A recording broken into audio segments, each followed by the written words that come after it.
Харвард хичнээн бүгдээрээ мундаг байсан ч гэсэн жилд 1-2 хүүхэд авдаг тоогоороо 1-2 хүүхдийн сонгож авна гэсэн. Өөрөөр хэлэх юм бол одоо бид эдийн зориод байгаа энэ 20 сургууль бүгдээрээ жилд авах хүүхдийн лимит тоотой гэсэн. Хичнээн мянга бүгдээрээ одоо сайн байлаа гэд энэ сургуулиуд орохгүй байх нэ.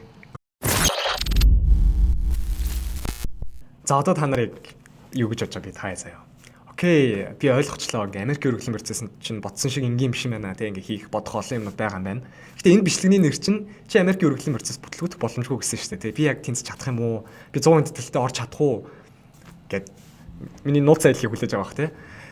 За guys, одоо би яг хариулт нь хэлье заяа. Гэтэ би энийг хэлэхдээ яг өөрийнхөө сурагч нартай яг төрсөндүүдээ хэлж байгаа юм шиг яг шууд үнэнг нь хэлье.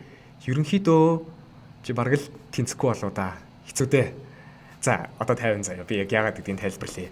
Энэ би ерөөсөө та хэдийг одоо мохоогоо чи чадахгүй гэж хэлж байгаа биш шүү. За яагаад тэгэхээр за би өнгөрсөн жил SAT өгж байхдаа жоохон тоо судалсан чинь сүүлийн 3 жилийн хугацаанд манай Монгол улсаас 4600 гаруй хүүхдүүд SAT өгсөн байгаа юм. За 4600 3 жил гэхээр жилд 1500. Тэгээ өмнөх жилүүдэд SAT оноо шаарддаггүй байсан. Тэгээ жил болгон Монголоос өргөлөө явж байгаа хүүхдүүдийн тоо өсөж байгаа гэхээр нэг 2000 орчим хүүхэд бол Монголоос жил болгон өргөлөө явуулдаг байх нэ. За одоо 2000 гуулаа заяа. Тэгээд нэмэх нь чи төгс өргөдөлтэй заяа. Эсээгээ төгс бичсэн, хэлний оноо ч тулцсан, хичээлээс гадуур ажиллаж үнэхээр л 2000 гуулаа Харвардын төвшний өргөдөл бэлтцсэн заяа. Тэгээд өргөлөө явуулангууд